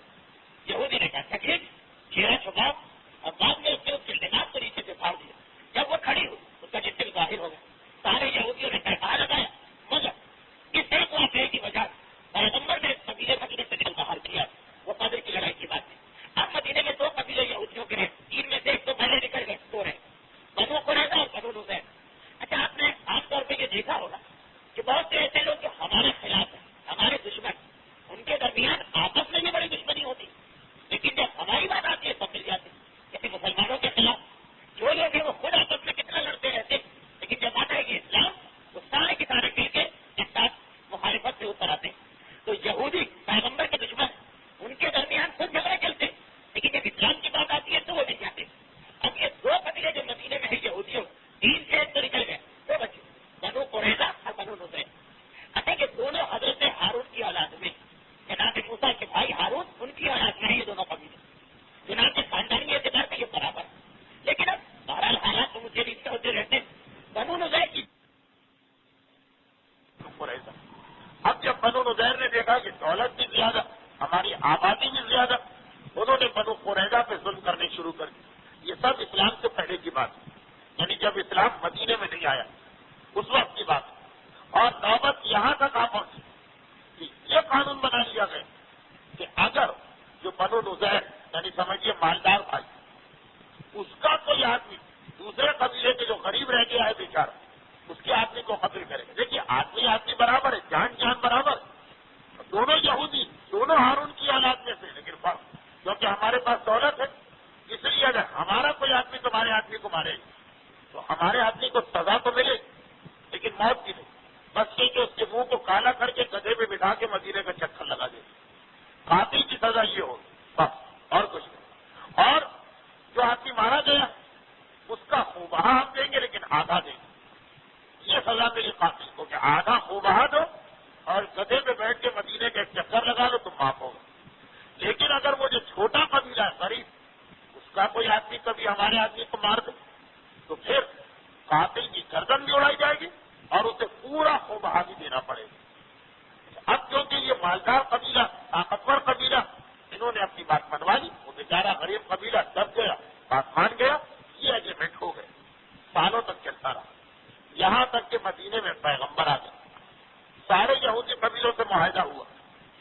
اس کے بعد اسی زمانے میں بہت کی لڑائی سے کچھ پہلے اب ہوا کہ مالدار قبیلے کے ایک آدمی نے غریب قبیلے کے آدمی کو مار دیا، یعنی بنو نذیر کے آدمی نے بنو قریظہ کے آدمی کو مار دیا۔ معاہدے کے تحت بڑے بھائی کو سزا نہیں ملے اور قاتل کا منہ سیاہ کر کے کالا کر کے گدھے میں بٹھا اور آدھا خون بہا دیا۔ بنو قریظہ نے دیکھا اب وہ حالات تو رہے نہیں جب ہم سے معاہدہ کروایا تھا، اب تو ہم دونوں سے بڑی طاقت مدینے میں مسلمانوں کی ہے۔ اس وقت تو ہم دب گئے، ہم دونوں سے بڑے پیغمبر اسلام، اور ہم نے بھی ان سے ایک معاہدہ کیا کہ آپ ہماری مدد کیجیے گا، ہم آپ کی مدد کریں گے۔ بنو قریظہ ایک مرتبہ وہ جو مالدار قبیلہ جس کے آدمی نے قتل کیا، ان سے کہا کہ قاتل کو ہمارے حوالے کرو، ہم اسے موت کی سزا دیں گے، یا یہ ہے کہ پورا خون بہا دو، ہمارا ایک بیچارہ آدمی مارا گیا۔ ان لوگوں نے جواب دیا کہ یہ کیا بات تم نے کہہ دی، ہمارا معاہدہ کہ خون بہا اگر ملے گا تو آدھا ملے گا، قاتل اگر چاہیے تو صرف منہ کالا کر کے ایک چکر لگوا دو، کہ تم یہ کیا کہہ رہے ہو کہ قاتل کو موت کی سزا دی جائے گی۔ بنو قریظہ نے کہا وہ معاہدہ ختم، اس لیے کہ وہ ہماری اور تمہاری شریعت کے بھی خلاف ہے۔ ہم حضرت موسیٰ کو مانتے ہیں، تورات میں یہ نہیں لکھا کہ مالدار آدمی کو چھوڑ دو اور غریب کو پکڑ دو۔ ہمارا جو آدمی مارا گیا اس کے قاتل کی ہم جان دیں گے، اگر خوب بہا دو گے تو پورا آپ کو چاہیے۔ انہوں نے منع کر دیا کہ نہیں، یہ تو معاہدے کے خلاف ہے۔ کہا کہ ایسا کرو کہ ہم دونوں اپنا مسئلہ رسول کی بارگاہ میں بھیجیں۔ اب یہودی پیغمبر تو مانتے نہیں، لیکن اس وقت حکومت مدینے میں رسول کی، ان کے کورٹ میں یہ مسئلہ بھیجے جو وہ فیصلہ کرے۔ بنو نذیر نے ٹھیک ہے، میں قبول۔ ان کے ذہن میں یہ کہ پیغمبر کے چاروں طرف سے ویسے ہی حملے ہو رہے ہیں، کبھی کافر آ جاتے ہیں، کبھی دھوکے باز آ جاتے ہیں، کبھی یہ آتے ہیں، تو پیغمبر اس وقت طاقتور اور مالدار آدمی کو ناراض نہیں کریں گے۔ لیکن واقعی ایک بہت بڑا مسئلہ ہوتا کہ جس آدمی سے ہمیں امید ہے کہ وہ ہماری مدد کرے، اسی کے خلاف فیصلہ دینا مصیبتوں میں بہت مشکل ہوتا۔ بنو نذیر راضی ہوگا، یہ تو تم نے بڑی اچھی بات کہی۔ ان کے دل میں یہ ہے کہ ہم مالدار بھی زیادہ ہے، ہماری تعداد بھی زیادہ ہے، رسول کو تو ہم سے سینکڑوں کام پڑھنے والے، یہ غریب قبیلہ ان کی کیا مدد کرے گا۔ رسول وہ لوگ یہ کہہ رہے، اتنی سمجھ تو رکھتے کہ کس کے حق میں فیصلہ کرنا، ہر آدمی جو ہے جیسا خود ہے دوسرے کو بھی ویسا ہی سمجھنے لگتا، اور یہیں سے خرابیاں شروع ہوتی۔ چنانچہ یہ کیس پیغمبر کے پاس گیا، پیغمبر نے کہا کہ فیصلہ کس طرح کروانا چاہتے ہیں، قرآن سے یا تورات سے؟ کہا ہم دونوں تو یہودی ہیں، ہمارا فیصلہ تو موسیٰ کی کتاب تورات سے کی تھی۔ اب دیکھیے اس وقت اتنا غلط ایگریمنٹ ہوا ہے دو قبیلوں کہ مالدار قبیلہ یا خون بہا دے گا وہ بھی آدھا، یا قاتل کو صرف چکر لگائے جائے، غریب قبیلہ گردن بھی اڑے گی اس کے قاتل کی، اس کو خون بہا بھی دینا پڑے گی، اس پر ڈبل بوجھ، ان کے اوپر سنگل بھی نہیں، اس سے بھی کم۔ پیغمبر کے سامنے معاملہ گیا، پیغمبر نے کہا تورات بھی یہی کہتی کہ جان کے بدلے جان، خون بہا دینا ہے تو برابر سے دینا ہوگا، اگر جان لینا ہے تو ہر انسان کی جان دوسرے کے برابر، اور یہ تو ہو ہی نہیں سکتا کہ خون بہا بھی کوئی غریب قبیلہ دے اور قاتل کو بھی دے دے، کہ نہیں ہمارے آدمی کو لے جا کے مار بھی دو اور اذیت بھی دے، یہ تو بالکل غلط ہے۔ سورہ مائدہ کی آیت نمبر 45، وَكُتِبَ عَلَيْهِمْ فِيهَا أَنَّ النَّفْسَ بِالنَّفْسِ، قرآن کہہ رہا ہم نے تورات میں یہ لکھا کہ جان کا بدلہ جان، جیسے ہمارے یہاں بھی یہی اصول، ایک فاجر داڑھی ملا بے نمازی گناہگار سارے گناہ اس کے اندر، وہ مسلمان، اور ایک متقی پرہیزگار عالم نائب امام اور مجتہد۔ اب فرض کیجیے کہ اس مجتہد سے یہ گناہگار آدمی مار دیا جائے، تو ایسا نہیں ہے کہ ہم کہیں کہ یہ گناہگار مرا ہے وہ تو اتنا بڑا نائب امام ہے، جان کے بدلے جان، دونوں کی جان میں فرق ہے، کوئی فرق نہیں۔ اگر کہ فاسق فاجر شرابی کبابی زانی بے نمازی سارے گناہ، اگر وہ مر گیا متقی اور پرہیزگار کے ہاتھ سے، متقی اور پرہیزگار کی گردن اڑائی جائے۔ اگر دیت دینا پڑے تو اسلام کے اعتبار سے مرد اور عورت کی دیت میں تو فرق ہے، لیکن مرد کی دیت برابر۔ ایک نائب امام کے خون کا بدلہ 1000 دینار ہے، ایک شرابی اور جواری اور زانی اور بے نمازی کے خون کا بدلہ بھی 1000 دینار۔ یہ ان النفس بالنفس قرآن بھی کہہ رہا ہے، سورہ بقرہ، تورات بھی کہہ رہی ہے، سورہ مائدہ پیغمبر نے فیصلہ کر دیا کہ بنو قریظہ کا مطالبہ صحیح، بنو قریظہ صحیح بات کہہ رہے ہیں کہ قاتل کی یا گردن اڑائی جائے یا ان کو پورا خو بہا دیا جائے. یہ کیسے کہ آدھا خو بہا ایک آپ یہ نہیں چلے گا. ان کے حق میں فیصلہ دیا. بنو نذیر سٹپٹا کے رہ گئے کہ یہ ہو کیا رہا، ہم کیا سمجھ کے آئے تھے، یہاں کیا ہو گیا. لیکن کیونکہ حکومت رسول کی اتنا پتا ہے کہ میدان میں نکل کے مقابلہ نہیں کر سکتے، خاموشی سے چلے تو گئے، مگر دل میں یہ بات رکھ کہ اچھا آج اس نے ہمارے خلاف فیصلہ دیا، کبھی تو وقت آئے گا ہم بھی اس سے بدلہ لیں گے. یہ تو پہلے سے ایک بات ان کے ذہن میں تھی. اور پھر اب یہ واقعہ ہوا کہ پیغمبر اسلام اس قبیلے میں جاتے ہیں اور کہتے ہیں کہ ہمارے ایک آدمی انہوں 2 آدمیوں کو قتل کر دیا، ہمیں 2 خون بہا دینا پڑ گیا، تم بھی اپنا حصہ ڈالو. اب یہ حصہ ڈالنے کی بات ہے، یہ بھی ایک مشکل بات ہے. لیکن ہم آمنے سامنے تو پیغمبر سے کچھ نہیں کہہ سکتے. اس سازش تیار کی. بنو نذیر اپنے گھروں میں آرام سے بیٹھے. پیغمبر نے عمر ابن امیہ ظہری کے واقعے کے بعد 8-10 صحابیوں کو دیا، کہا چلو قبیلہ بنو نذیر کے پاس اور ان سے جا کے جو خون بہا میں ان کا حصہ بنتا ہے وہ لے کے آئے. چلے مسلمان. مسجد النبوی سے 2 میل کے فاصلے پر ان کا قبیلہ تھا. یہ قبیلہ مسجد قبا، جن لوگوں نے دیکھی ہے وہ میری بات سمجھ گئے ہوں. مسجد قبا کے پیچھے جہاں پہ باغ سلمان ہے، جہاں پہ باغ فدق ہے، جہاں پہ وہ مسجد رد شمس ہے جو توڑ کے اب خالی 4 دیواری بنائی گئی، یہ قبیلہ اس علاقے میں رہتا تھا. مسجد قبا سے لے کے مدینے تک. مدینے میں ایک جگہ ہے باب اوالی. سن 1990 میں جو حجاج کرام ہمارے قافلے میں یعنی کاروان سلمان میں گئے تھے حج کرنے کے، تو ان کو یاد ہوگا کہ مدینے میں ہماری رہائش باب اوالی کے محلے میں. یہ اصل میں قبیلہ بنو نذیر کا محلہ، وہاں سے لے کے مسجد قبا تک. اور مسجد قبا ہر وہ آدمی جانتا ہے کہ ابھی بھی مدینے گیا ہے کہ کوئی بھی اس نے پیغمبر کی سیرت کی کتاب پڑھی. یہ سارا علاقہ اس قبیلے کا بہت بڑا قبیلہ تھا. ابھی آپ نے سنا کہ یہودیوں کا سب سے بڑا قبیلہ پیغمبر وہاں تک پہنچے. اس وقت پہنچے پیغمبر تو سرداران قبیلہ کو اطلاع ملی. اچھا پرانے زمانے کے دستور کے مطابق ہر قبیلے کے چاروں طرف 4 دیواری ہوتی ہے، وہ پوری دیوار بنی. تبھی اس محلے کا نام باب اوالی، اوالی والا دروازہ، یعنی اس دیوار میں جو دروازہ اس طرف کھلتا تھا وہ اوالی کا دروازہ کہلاتا. پیغمبر وہاں تک گئے. بنو نذیر کے سرداروں کو اطلاع ملی کہ رسول آ رہے ہیں، دوڑ کے باہر آئے. اس لیے کہ مدینے میں حکومت رسول کی ہے، یہ پیغمبر کی حکومت میں رہتے ہیں بڑے بڑے ان کے سردار. ایک کا نام سلام ہے، ایک کا نام عبداللہ، ایک کا نام حی. کہ وہی ہے کہ جن کی بیٹی صفیہ سے بعد میں رسول نے شادی کی. یہ سارے سردار پیغمبر کے استقبال کے لیے. اللہ کے رسول آپ نے کیسے زحمت کی؟ پیغمبر نے کہا کہ یہ دیت کا مسئلہ، کہا کہ یہ تو ذرا لمبی چوڑی بات ہے، حساب کتاب کرنا، آئیے آپ ہمارے قلعے میں چل کے بیٹھے، آرام سے بات ہو جائے گی. پیغمبر اسلام نے کہا کہ نہیں. اس وقت جو 4-5 ساتھی ہیں پیغمبر وہ بھی بغیر اسلحے، اس وقت تمہارے علاقے میں جانا مناسب نہیں. صرف اتنا کہا، وجہ نہیں بتائی کہ کیوں مناسب نہیں. ایسا کرو کہ ہم باہر کہیں بیٹھ جاتے ہیں. تو کہا کہ چاروں طرف اے ابو القاسم، چاروں طرف دھوپ ہی دھوپ ہے. ایسا کریں کہ جو دیوار ہے ہماری 4 دیواری اس کے سائے میں بیٹھ جائیں، وہاں سایہ. ٹھیک ہے، پیغمبر آ کے بیٹھ گئے. ادھر سرداران یہود نے ان کو بٹھایا اور کہا کہ بس ہم ابھی آتے، اپنے قبیلے والوں کو بتا دیں. وہ ڈر رہے ہیں کہ پتہ نہیں آپ کیوں آئے. اور وہ 4 دیواری کے اندر آئے. آپس میں مشورہ کرنے لگے کہ بہترین موقع، نہ کوئی لشکر ہے نہ کوئی اسلحہ ہے، یہ اور ہمارے قلعے کی یعنی 4 دیواری کے نیچے بیٹھا ہے فصیل کے قریب. اچھا جو چاروں طرف دیوار بنائی جاتی ہے شہر کے یا قبیلے، وہ دیوار ایسی تو نہیں ہے کہ جیسے آج کل ہمارے فلیٹ میں ہوتی ہے کاغذ کی دیوار.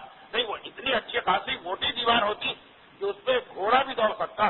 کافی موٹی دیوار، دشمن کا مقابلہ کرنے کے لیے دیوار.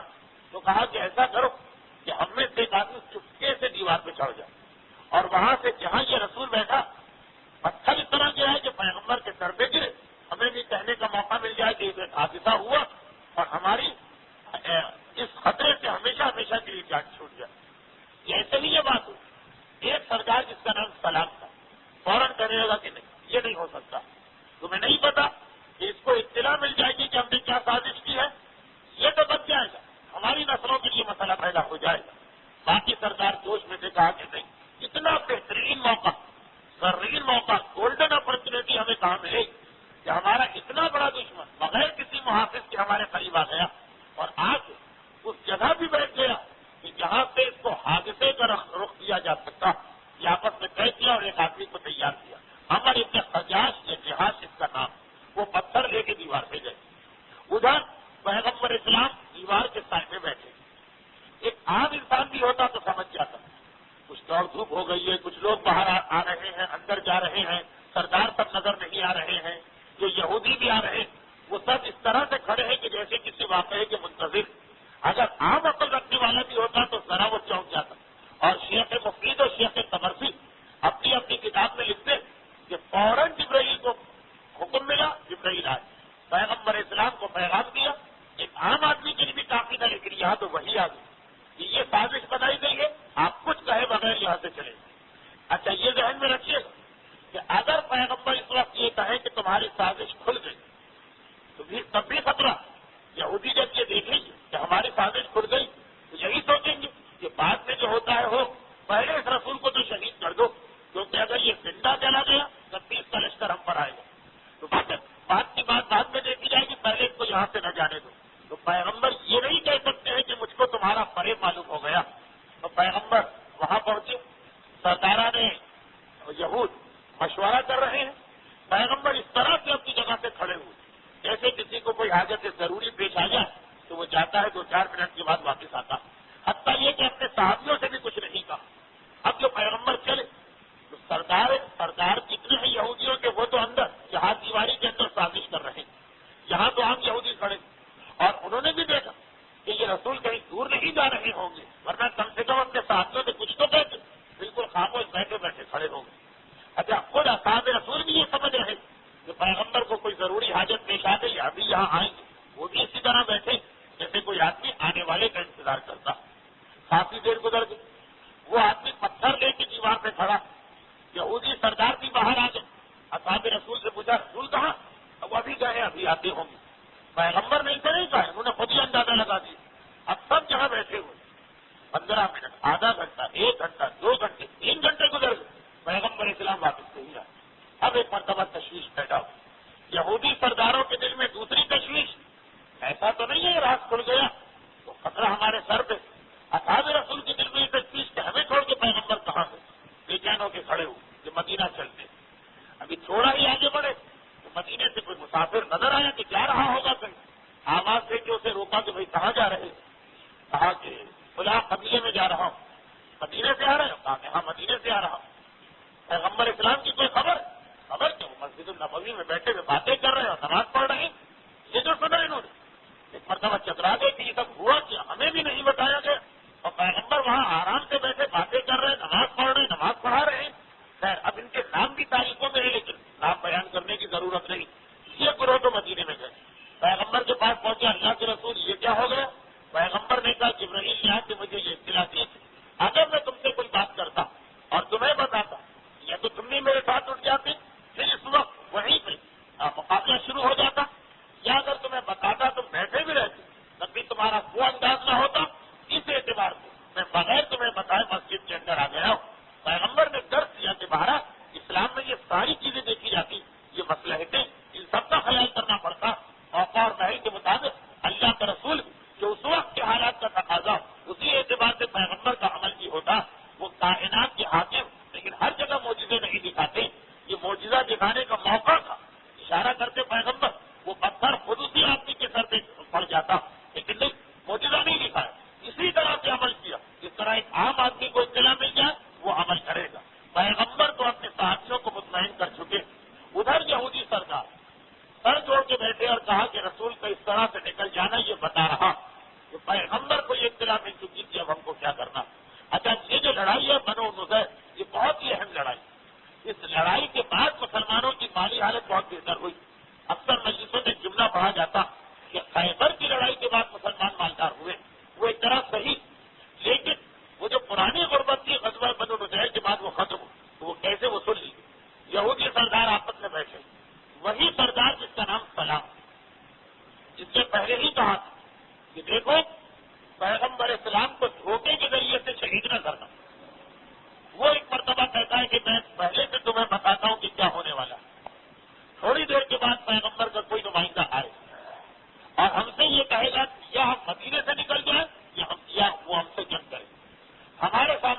راستے رکھیں. مجھے معلوم پیغمبروں کے طریقہ کار جو تورات اور اس کے بعد کی کتابوں میں یہ حد کو مدینے سے نکالے گا یہ بہت ہی معمولی سر رہا. انہوں نے پورا ایگریمنٹ توڑا. دیکھیے ایک تو خالی دھوکہ ہے, دھوکہ نہیں, جو پیغمبر نے آج سے ایگریمنٹ کیا تھا اس کی بھی خلاف ورزی تھی. یا تو ہمیں نکال دیں گے یا ہم سے جنگ کریں. تو دیکھو 3 راستے ہیں ہمارے پاس, اور پہلا راستہ سب سے بہتر, یا تو ہم سب اسلام قبول کریں, مسلمان ہو جائے تو سارا مسئلہ ہی ختم ہوگا, ہماری ساری غلطیاں معاف, اور یا پھر قبیلہ چھوڑنے کی تیاری کریں, اور یا پھر جنگ کے لیے تیار ہو جائے. باقی سرکاروں نے اس کا مذاق اڑایا. اتنی سی بات کہ کیا جنگ کی جائے گی, ہو ہی نہیں سکتا, اور انہیں اسے اپنی میٹنگ میں سے باہر نکالا. لیکن جو اس نے کہا تھا وہی ہوا, اور بڑے عجیب طریقے سے. ایک طرح مسئلہ خود اپنی پوری تفصیل کے ساتھ کسی موقع پہ ہمارے سامنے آئے, لیکن جو کہ تقریر کا وقت پورا ہو چکا, اس اعتبار سے میری گفتگو اسی مرضی پہ رکی کہ غزوہ بنو نضیر یہودیوں کی دھوکہ دہی کا ایک شاخہ, اور اس کا نتیجہ کتنا برا ان کے سامنے آ رہا. اچھا اس غزوے پیغمبر اسلام نے بعض ایسے قدم اٹھائے جو عام لوگوں کو بھی پسند نہیں ہے. پیغمبر لڑائیوں میں حکم دیتے ہیں کہ درخت نہ کاٹے جائے, اس لڑائی میں پیغمبر نے درخت کٹوائے, اور بھی کئی ایسے احکامات ہیں. اس لیے اس کی تفصیل سننا آپ کے لیے بہت ضروری ہے. انشاءاللہ آئندہ بہت دلچسپ واقعہ نہیں لیکن اسلام کا بہت اہم واقعہ, اور اسی غزوہ بنو نضیر کے نتیجے ایک چیز ہمارے سامنے آئی کہ جو کچھ مال غنیمت پیغمبر کو ملے اس کا امت سے کوئی تعلق نہیں, جو کام صدق کو حل کرنے کے لیے ایک اہم ترین مسئلہ. لیکن یہ سب آئندہ. آج یہ سوال ہے, یہ جو سوال انہوں نے پوچھا ہے یہ تو میں اس کو پڑھ نہیں سکتا ہوں اس لیے کہ مناسب نہیں ہے.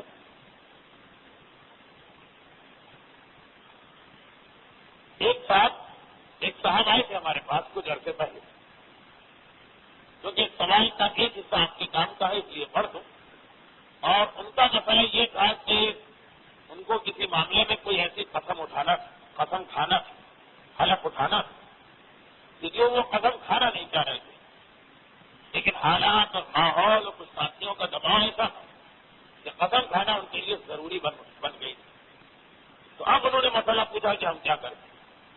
بہت سے ایسے مقامات پہ ہوتا ہے کہ آدمی سے کہا کہ نہیں, 10 آدمیوں کے بیچ میں ایک آدمی پھنس گیا, کہا کہ تمہیں قسم اٹھانا پڑے گی, قسم کھانا پڑے گی کھلا مسئلہ, یا حلف اٹھانا پڑے گا, یا جس کی ایک اور شکل ہمارے یہاں یہ رائے کہ میری قسم کھلا بات نہ کہنا یا کھلا بات کہنا یا یہ کہنا, یہ ساری چیزیں.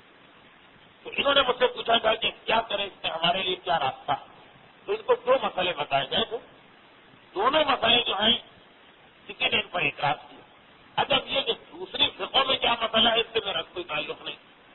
ان صاحب کو مطمئن کرنا جو آپ کے پارٹنر ہیں لیکن آپ کی فقہ کو نہیں مانتے, یہ میرا کام نہیں ہے. میں تو صرف اپنی فقہ کا مسئلہ بتاتا ہوں. دیکھیے 2 مسئلے.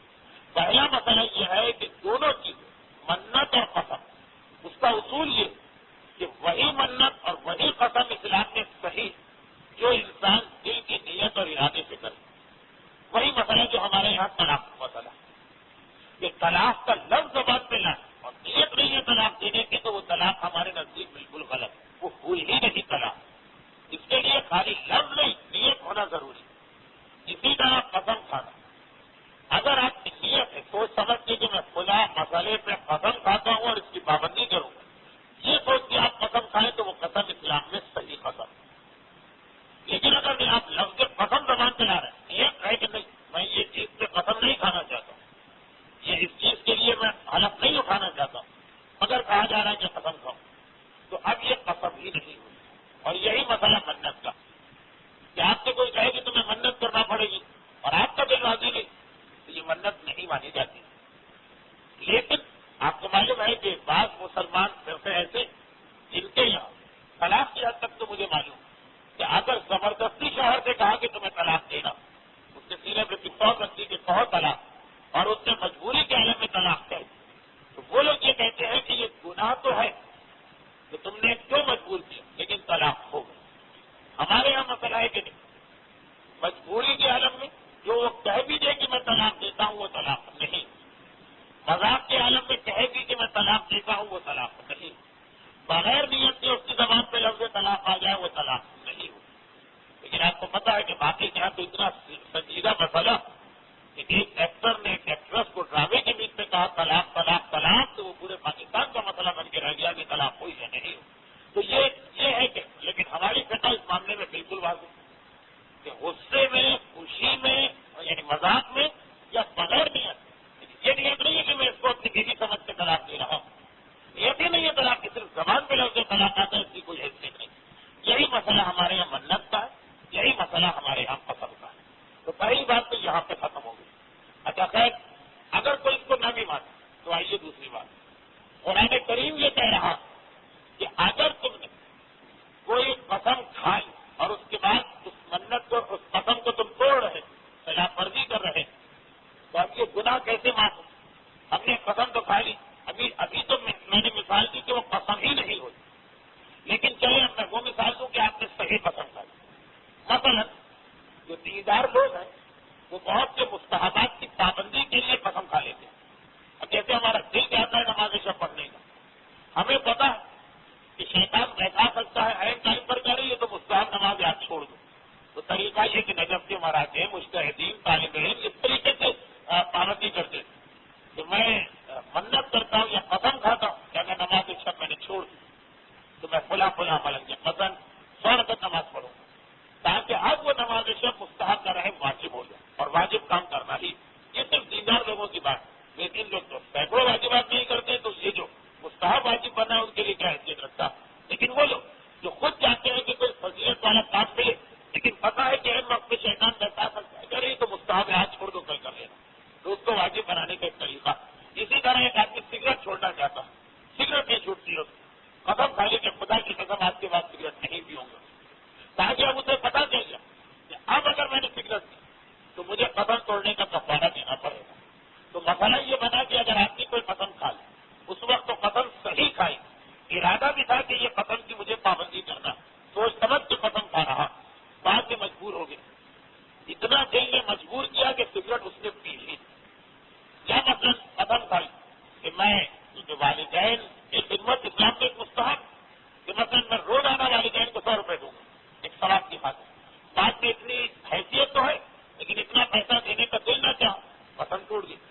تو وہ قسم جو آپ سنجیدگی سے کھائیں پھر اگر ٹوٹ جائے اس کے لیے تو قرآن اپنے ایک ساتھی کو مطمئن کریں کہ قرآن کریم میں یہ آیا کہ جو قسم کھاتا ہے اور قسم پوری نہیں کر پاتا تو اس کے لیے یہ کہ تحریر و رقبہ یا پھر غلام آزاد کر اور اطعام و عشرہ مساکین یہ 10 غریبوں کو کھانا کھلا اور قسمت ہو یا 10 غریبوں کو کپڑے کھلا.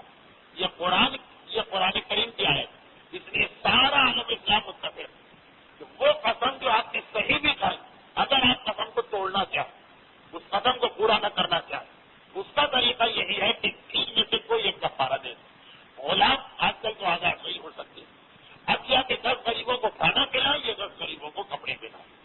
پھر قرآن نے کہا کہ اگر کسی کی یہ حیثیت بھی نہیں تو 3 روزے اسے رکھنا ہو. لیکن اگر کھانا کھلانے کی حیثیت ہے تو روزے سے کام نہیں چلے. اور آج کل کے حساب سے مثلاً ایک غریب کا کھانا اسلام کے اعتبار سے 1.25 کلو بنتا، 3 روپے کلو مثلاً 4 روپے کلو اگر آتا تو 30-35 روپے کا یہ کفارہ. چلیے اگر اچھا کھانا کھلا دیں تب بھی یہ 10 غریبوں کو کھانا کھلانا 100 روپے کے اندر ہو جائے گا.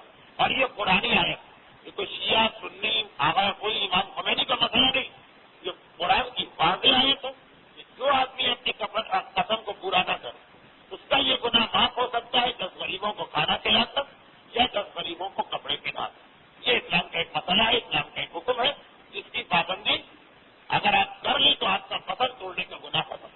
تو میرا جواب یہ کہ اگر کبھی ایسی صورتحال مثلاً آپ کوئی کاروبار کر رہے ہیں اور آپ تو اپنے طریقے پہ چل رہے ہیں، لیکن آپ کو پتا ہے کہ آج کل یہ یونین اور ایسوسیشن اور یہ ادارے کتنے طاقتور ہیں. انہوں نے قانون بنا لیا کہ ہر دکاندار کسی کو آپ چیز بیچیں گے رعایت نہیں کریں گے. آپ رعایت کرنا چاہتے ہیں لیکن نہیں، انہوں نے قانون بنایا اور قدم کھلوا دی کہ آپ اس قانون کی پابندی کریں. بہت حد تک ایسا ہوتا ہے. تو اول تو قدم کھاتے وقت ہی اگر آپ کی نیت یہ کہ میں دل سے نہیں کھا رہا ہوں، یہ لوگ زبردستی کر رہے ہیں، تو وہی مسئلہ پڑا. اگر قسم صحیح بھی آپ کھائیں یا کوئی نہ بھی مانے کہے کہ نہیں آپ نے قسم کہی ہے تو اس کو ماننا، تو دوسرا راستہ جو ہے تو پرانی راستہ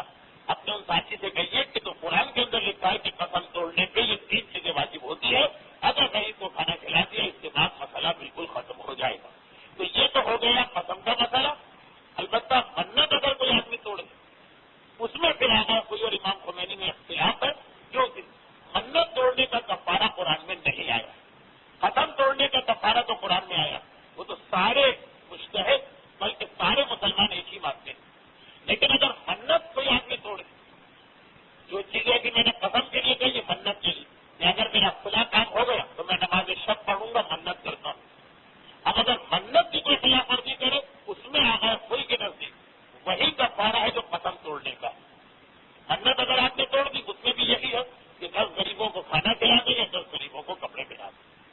اور اگر دونوں کی حیثیت نہیں ہے تو 3 روزے رکھیں. لیکن اگر کھانا کھلانے کی حیثیت اور آپ کہیں کہ میں روزے رکھنا چاہتا ہوں وہ نہیں چلے. یہ تو آنا کوئی کے نزدیک امام خمینی اور آنا گلپائے فرماتے کہ سنت اگر پوری نہیں کی تو اس کا کفارہ روزے والا کفارہ. ایک غلام کو آزاد کریں یا 60 روزے رکھیں یا 60 غریبوں کو کھانا کھلائیں.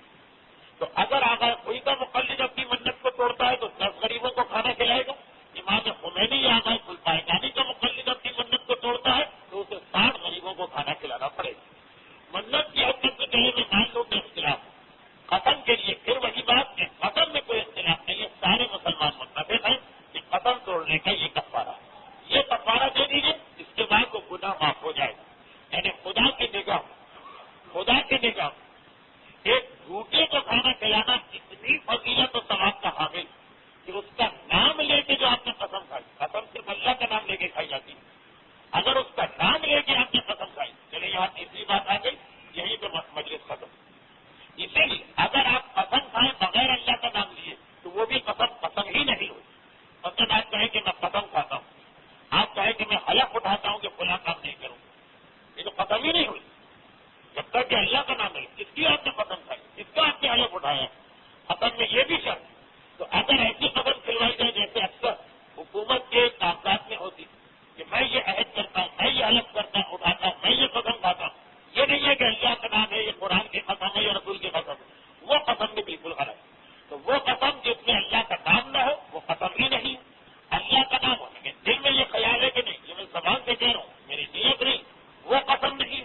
اور جو صحیح بھی قسم ہو جائے اللہ کا نام لے کے آپ نے کھایا مگر 10 غریبوں کو کھانا کھلائیے, اللہ کہتا جو تم نے میرا نام لیا تھا میں اس کا گناہ بھی معاف کر دیتا ہوں, میں اس ذمہ داری کو بھی ختم کر دیتا ہوں.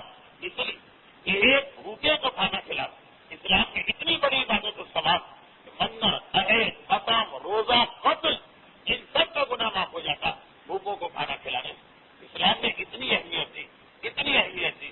یہ دوسری بات کہ جس اسلام نے اتنی اہمیت دی اسی اسلام کے گھر والے ہیں اور اس کی اولاد انہیں نہ کوئی کھانا دینے کو تیار, نہ کوئی پانی دینے کو تیار. کھانے کا تو سوال بھی وہ نہیں کر رہی, کھانا تو ہمیں چاہیے بھی نہیں کیونکہ کھانے کا سوال شرافت کے خلاف, مگر پانی کا سوال بھی کیا گیا اور اس سوال کے باوجود پانی دینے والا کوئی نہیں. وہ اسلام جو اتنی فضیلت بتا رہا ہے پیاسے کو پانی پلانے کی, وہ اسلام جو اللہ کا نام لے لیا آپ نے کہا کہ یہ گناہ تمہارا معاف ہو جائے گا اگر غریب کو کھانا کھلا دیا, اسی اسلام کے لانے والے کی اولاد, یہ رسول کے بیٹے, یہ رسول کی بیٹیاں, یہ کربلا کا تبتا ہوا میدان اور وہاں حالت یہ کہ پیاس کی وجہ سے ہر ایک کے ہونٹ سوکھے پڑے ہوئے مگر کوئی نہیں ہے کہ جو پانی دے سکے, کوئی نہیں ہے کہ جو پانی پلا سکے, کوئی نہیں ہے کہ جو رسول زادوں پر اور رسول زادیوں پر رحم کرے. رحم تو درکنار وہاں حالت یہ ہے کہ جب اسیروں کا لٹا ہوا قافلہ کوفہ اور شام کے درمیان ایک منزل پر پہنچا, اس دن گرمی تھی اور اتنی شدید گرمی تھی کہ ایک مرتبہ عمر ساتھ کے سپاہیوں نے کہا ہم سے سفر طے نہیں کیا جا رہا, ہم اس دھوپ میں نہیں چل سکتے ہیں. حکم دیا خیمے لگائے جائے, سپاہیوں کو خیمے میں بٹھایا گیا. ارے گرمی کی شدت یہ تھی کہ عمر ساتھ کی ساری فوج کے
آج کی یہ پیاس جو گھوڑوں سے برداشت نہیں ہو رہی، ایک مرتبہ سفینہ کھڑی ہوئی، وہ کہ اماں اتنا پانی مجھے نظر آ رہا، کیا میں پانی مانگ سکتی ہوں؟ زینب کو معلوم ہے کہ پانی تو وہ چیز ہے کہ حسین نے بھی اکبر کے لیے مانگا تھا، اجازت دے دی۔ ننھی بچی شمر کے قریب آئی، ارے باپ کے پاتے کے قریب بچی آتی ہے، اے شمر کیا تھوڑا سا پانی مجھے نہیں مل سکتا؟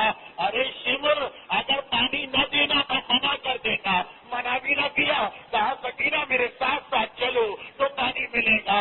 ننھی بچی وہ دھوپ وہ گرمی وہ جلتی رہتی، ننھے قدموں سے چل رہی ہے، جہاں تھک کے بیٹھنا چاہتی ہے، شمر کہتا ہے سکینہ اگر بیٹھ گئی پھر پانی نہ مانگنا۔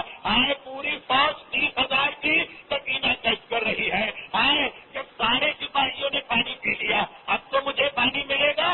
کہا نہیں، ابھی جانور باقی ہیں، جانوروں کو پہلے پانی دیا جائے گا، رسول زادوں کی باری بعد میں آئے گی۔ اونٹوں کو پانی پلایا، گھوڑوں کو پانی پلایا، جانور بھی سیر ہو گئے، اور ننھی بچی اسے ساتھ ساتھ چلنا پڑتا ہے، رک نہیں سکتی ہے۔